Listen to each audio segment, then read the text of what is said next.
എൻ്റെ പേര് ബെറ്റി. ഞാൻ വരുന്നത് ലണ്ടനിൽ നിന്നാണ്. എനിക്ക് പറയാനുള്ള സാക്ഷ്യം, ഞാൻ ആദ്യമായി ഉടമ്പടി എടുത്തത് 2022 ഫെബ്രുവരി 24-നാണ്. അത് എടുക്കാനുണ്ടായ സാഹചര്യം എന്ന് പറയുന്നത്, ഞാൻ ഡൽഹിയിൽ ഒരു ഹോസ്പിറ്റലിൽ വർക്ക് ചെയ്തുകൊണ്ടിരിക്കുമായിരുന്നു. അവിടെ വെച്ച് എനിക്ക് ദുബായിൽ ഒരു ഹോസ്പിറ്റലിലേക്കുള്ള ഇൻ്റർവ്യൂ ഞാൻ പാസ്സാവുകയും അതിനെ തുടർന്ന് അതിൻ്റെ പേപ്പർ വർക്കിനും കാര്യങ്ങൾക്കും ആയിട്ട് ഞാൻ അവിടുന്ന് റിസൈൻ ചെയ്ത് നാട്ടിൽ വന്നു. നാട്ടിൽ വന്ന് ഞാൻ പേപ്പർ വർക്കും കാര്യങ്ങളെല്ലാം ചെയ്തു. പക്ഷേ എല്ലാം കഴിഞ്ഞിട്ടും അവർ വിസ അടിച്ചു വെച്ചിട്ടുണ്ടെന്ന് പറഞ്ഞു. പക്ഷേ വിസയും ടിക്കറ്റും നമുക്ക് അയച്ചു തരുന്നില്ലായിരുന്നു. അതിനെ തുടർന്ന് വേറുള്ള ഇൻ്റർവ്യൂ എല്ലാം ഞാൻ പാസ്സായാലും എനിക്ക് ദുബായിലുള്ള വിസ ഓൾറെഡി അടിച്ചു വെച്ചിരിക്കുന്ന കാരണം എനിക്ക് വേറൊരു ഹോസ്പിറ്റലിലും ജോയിൻ ചെയ്യാൻ പറ്റുന്നില്ലായിരുന്നു.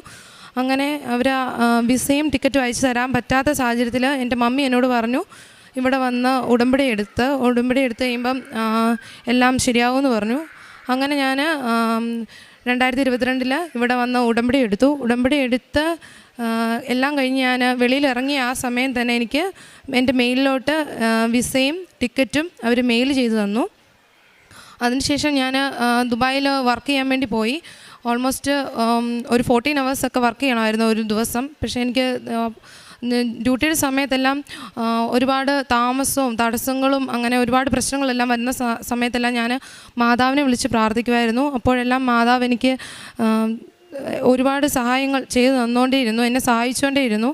അതുപോലെ തന്നെ രണ്ടാമതായിട്ടും ഞാൻ എൻ്റെ ഉടമ്പടിയിൽ വെച്ചിരുന്ന ഒരു കാര്യമായിരുന്നു, എൻ്റെ അനിയത്തി, അവളുടെ പേര് പ്രിയ എന്നാണ്. ഇവൾ യൂണിവേഴ്സിറ്റിയിൽ എല്ലാ സബ്ജക്റ്റിനും നല്ല മാർക്കോടെ പാസ്സാകുകയും എല്ലാം ചെയ്തു. പക്ഷേ ഇതെല്ലാം കഴിഞ്ഞ് ക്യാമ്പസ് ഇൻ്റർവ്യൂ വന്ന സമയത്ത് അവൾക്ക് ഒരു ഇൻ്റർവ്യൂവും കിട്ടുന്നില്ലായിരുന്നു, ഒരു പ്ലേസ്മെൻറ്റും അവൾക്ക് കിട്ടാതെ വന്ന് ലാസ്റ്റ് ഒരേ ഒരു ഇൻ്റർവ്യൂ മാത്രം, പ്ലേസ്മെൻറ്റ് മാത്രം ബാക്കിയായിരുന്ന സമയത്ത് ഞാനിവിടെ വന്ന് ഉടമ്പടി എടുത്ത് എൻ്റെ ഉടമ്പടി കാശുരൂപം ഞാൻ ഇവളുടെ കയ്യിൽ നൽകിയിട്ട് ഇവളോട് പറഞ്ഞു, ഇതുപോലെ ഉടമ്പടി കാശുരൂപം വെച്ച് ഇൻ്റർവ്യൂ അറ്റൻഡ് ചെയ്യാൻ പറഞ്ഞു. അങ്ങനെ ഇൻ്റർവ്യൂ അറ്റൻഡ് ചെയ്യുന്നതിൻ്റെ ഭാഗമായി അവൾക്ക് ആ കോളേജിൽ വന്നിരുന്ന ലാസ്റ്റത്തെ ക്യാമ്പസ് പ്ലേസ്മെൻറ്റ് അവൾക്ക് കിട്ടി. അവൾ പൂനെയിൽ ടാറ്റയുടെ ഒരു കമ്പനിയിൽ ജോലി ലഭിക്കുകയുണ്ടായി.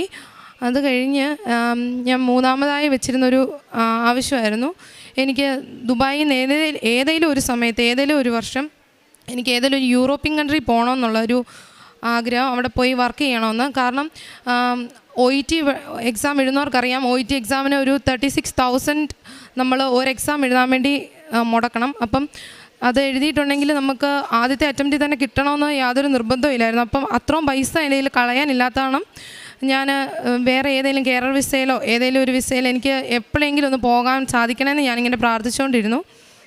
എന്നിട്ട് ഒരു ദിവസം, പക്ഷേ എനിക്കൊരു ഭയമായിരുന്നു OET എക്സാം എഴുതുന്നതിനെക്കുറിച്ച്, എങ്ങനെയായിരിക്കും അത് ഒരു അറ്റൻഡ് ചെയ്യാൻ വേണ്ടി തന്നെ ഒരു പേടിയായിരുന്നു.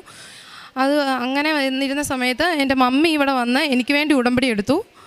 അന്ന് ഒരു ദിവസം ഞാൻ ഡ്യൂട്ടിയിലായിരുന്ന ഒരു സമയത്ത്, വെറുതെ ഇരിക്കുന്ന സമയത്ത് എൻ്റെ മനസ്സിലേക്ക് പെട്ടെന്ന് ഇങ്ങനെ ഓടി വന്നു, ഒന്ന് OET എക്സാമിന് എവിടെയെങ്കിലും ഒന്ന് ജോയിൻ ചെയ്ത് ഒന്ന് പഠിച്ച് നോക്കാം, പഠിച്ചിട്ട് കിട്ടുവാണെങ്കിൽ നല്ലതാണല്ലോ എന്ന്, ഞാൻ വെറുതെ ഇരിക്കുമല്ലേ, ഒന്ന് പഠിച്ച് നോക്കാമെന്ന് ഇങ്ങനെ വിചാരിച്ചു. അങ്ങനെ ഞാൻ ഒരു ഇൻസ്റ്റിറ്റ്യൂട്ട് ജോയിൻ ചെയ്ത് കഴിഞ്ഞ് ഞാൻ മാതാവിനോട് ആദ്യമേ പറഞ്ഞൊരു കാര്യം, മാതാവ് എനിക്ക് എല്ലാം ഒരുമിച്ച് തന്നില്ലെങ്കിലും ഏതെങ്കിലും ഒരു 2 സബ്ജക്റ്റ് എനിക്ക് തരുവാണെങ്കിൽ എനിക്ക് അത്ര ഒരു കോൺഫിഡൻസ് വരും, വീണ്ടും എക്സാം എഴുതാനാണെങ്കിൽ പോലും ഒരു കോൺഫിഡൻസ് വരും, എനിക്ക് ഏതെങ്കിലും ഒരു 2 എണ്ണമെങ്കിലും തരണേന്ന് ഞാൻ പ്രാർത്ഥിച്ചു. എന്നിട്ട് ഞാൻ ദുബായിൽ നിന്ന് നാട്ടിൽ വന്ന് കോയമ്പത്തൂർ എക്സാമിന് സെൻറ്റർ എടുത്തു. ഇവിടെ എക്സാം എഴുതുന്നതിന് മുന്നേ ഞാൻ അച്ഛനെ വന്ന് കണ്ട് ജോസഫ് അച്ഛൻ്റെ അനുഗ്രഹം വാങ്ങി, അതുപോലെ തന്നെ എനിക്ക് ഒരു കാശുരൂപം തന്നു. അതെല്ലാം വെച്ച് ഞാൻ എക്സാം എഴുതാൻ വേണ്ടി പോയി. എക്സാം എഴുതി റിസൾട്ട് വന്നപ്പോൾ ഞാൻ 2 വിഷയത്തിന് ജയിച്ചു, 2 വിഷയത്തിന് ഫെയിലായി. അത് കഴിഞ്ഞ് രണ്ടാമത് പിന്നെയും ഞാൻ തിരിച്ച് ദുബായിക്ക് പോയി. ദുബായിൽ നിന്ന് രണ്ടാമത് എക്സാം എഴുതി, 2 വിഷയം മാത്രം പാസ്സാവുന്നുണ്ട്, 2 വിഷയത്തിന് ഞാൻ ഫെയിൽ ആയിക്കൊണ്ടിരുന്നു. മൂന്നാമത് എക്സാം എഴുതി. അപ്പം മൂന്നാമത് എക്സാം എഴുതുന്ന സമയത്ത് എൻ്റെ വിവാഹം നടക്കുകയൊക്കെ ചെയ്തു. അപ്പം വിവാഹം നടന്ന ഹസ്ബൻഡ് അവിടെ സെറ്റിൽ ആയത് കാരണം എനിക്ക് UK പോകേണ്ടത് ഒരു ആവശ്യമായിട്ട് വന്നു.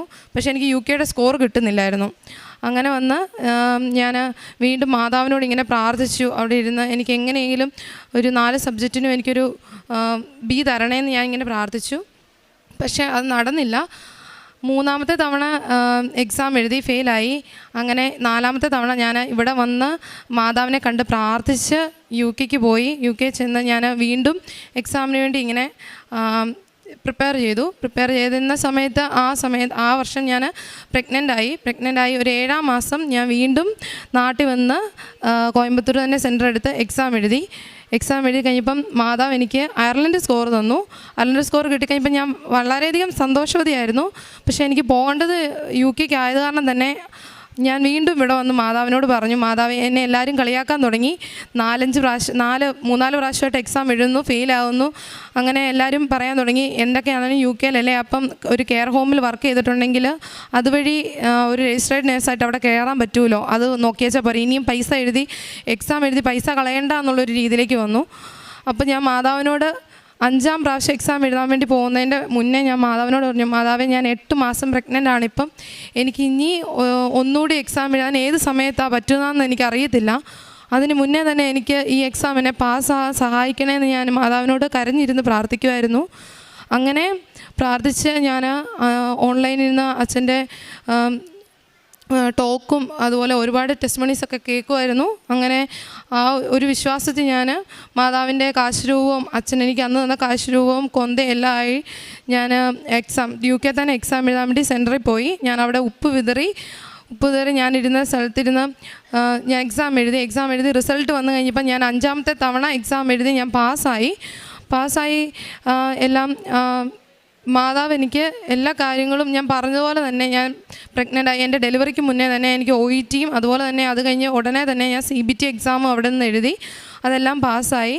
അപ്പോൾ ഞാൻ മാതാവിനോട് അന്ന് ഞാൻ പറഞ്ഞിരുന്നു, ഞാൻ ഇനി ഇവിടെ വരുമ്പം ഉറപ്പായിട്ടും മാതാവിൻ്റെ അടുത്ത് വന്ന് എനിക്ക് മാതാവ് വന്ന എല്ലാ അനുഗ്രഹങ്ങൾക്കും ഞാൻ നന്ദി പറഞ്ഞ് തിരിച്ചു പോകുമെന്ന്. അതുപോലെ ഇത്രയുള്ള അനുഗ്രഹങ്ങൾ എനിക്ക് തന്ന അമ്മ മാതാവിന് ഞാൻ ഒരുപാട് നന്ദി പറയുന്നു. അതുപോലെ തന്നെ ഞാൻ പ്രേക്ഷിത പ്രവർത്തനമായിട്ട് ഞാൻ ഇവിടുന്ന് പത്രം വാങ്ങിച്ച് ദുബായിൽ കൊണ്ടുപോയി എൻ്റെ കൂട്ടത്തിൽ ജോലി ചെയ്യുന്നവർക്ക് അതുപോലെ തന്നെ പേഷ്യൻസായിട്ട് വരുന്നവർക്കെല്ലാം മാതാവിനെക്കുറിച്ച് പറഞ്ഞു കൊടുക്കുമായിരുന്നു. ഇവിടെ കൃപാസനത്തിൽ എനിക്ക് വന്നപ്പോൾ ഉണ്ടായ അനുഭവങ്ങളെക്കുറിച്ചെല്ലാം ഞാൻ അവരുമായിട്ട് പങ്കുവയ്ക്കുമായിരുന്നു. ഇപ്പം ഞാൻ UK പോയി അവിടെ എനിക്ക് ഇത്രയെല്ലാം കിട്ടിയ സമയത്ത് ഞാനിപ്പം ഇംഗ്ലീഷിലുള്ള ന്യൂസ് പേപ്പേഴ്സും കാര്യങ്ങളെല്ലാം വാങ്ങിച്ചിട്ടുണ്ട് ഇവിടുത്തെ അവിടെ കൊണ്ടുപോയി അവിടെയുള്ള ആൾക്കാർക്കെല്ലാം വിതരണം ചെയ്യാനായിട്ട്. അതുപോലെ തന്നെ കാരുണ്യപ്രവർത്തികളായിട്ട് ഞാൻ വെളിയിലായിരുന്ന സമയത്ത് എനിക്ക് പറ്റുന്ന രീതിയിലെല്ലാം അവിടെ ഓരോരുത്തരെ കാണുകയും മാതാവിനെക്കുറിച്ച് പറയുകയൊക്കെ ചെയ്യുമായിരുന്നു. പക്ഷേ ഇങ്ങോട്ട് ഞാൻ ഇവിടെയുള്ള ഓൾഡേജ് ഹോമിലും അതുപോലെ തന്നെ രോഗികളായിട്ടുള്ളവർക്ക് മരുന്ന് വാങ്ങിക്കാനുമായിട്ട് പൈസ അയച്ചു കൊടുക്കുകയും അതുപോലെ തന്നെ ഫുഡ് വാങ്ങിച്ചു കൊടുക്കാൻ വേണ്ടി എല്ലായിട്ടുള്ള സഹായങ്ങൾ ഞാൻ ചെയ്യുമായിരുന്നു. അച്ഛൻ്റെ ധ്യാനം എനിക്ക് പറ്റുന്ന സമയത്തെല്ലാം ഞാൻ കൂടാറുണ്ട്. അതുപോലെ തന്നെ ബൈബിൾ വായന ഞാൻ ഒരു 10 മിനിറ്റ് എനിക്ക് സമയം കിട്ടും, 10 മിനിറ്റ് ഞാൻ അതൊക്കെ വായിക്കാറുണ്ട്. അതുപോലെ തന്നെ ടെസ്റ്റിമോണീസ് ഞാൻ കേൾക്കാറുണ്ട്. ഓൾമോസ്റ്റ് വരുന്നതെല്ലാം ഞാൻ അങ്ങനെ കേൾക്കാറുണ്ട് യൂട്യൂബിൽ. ഇത്രയെല്ലാം ചെയ്തു തന്ന എൻ്റെ അമ്മ മാതാവിന് ഈശോയ്ക്ക് ഞാൻ ഒരുപാട് നന്ദി പറയുന്നു. 1 സാമുവേൽ 12:14 നിങ്ങൾ കർത്താവിനെ ബഹുമാനിക്കുകയും സേവിക്കുകയും അവിടുത്തെ സ്വരം ശ്രവിക്കുകയും കൽപ്പനകൾ ധിക്കരിക്കാതിരിക്കുകയും ദൈവമായ കർത്താവിനെ അനുഗമിക്കുകയും ചെയ്താൽ എല്ലാം ശുഭമായിരിക്കും.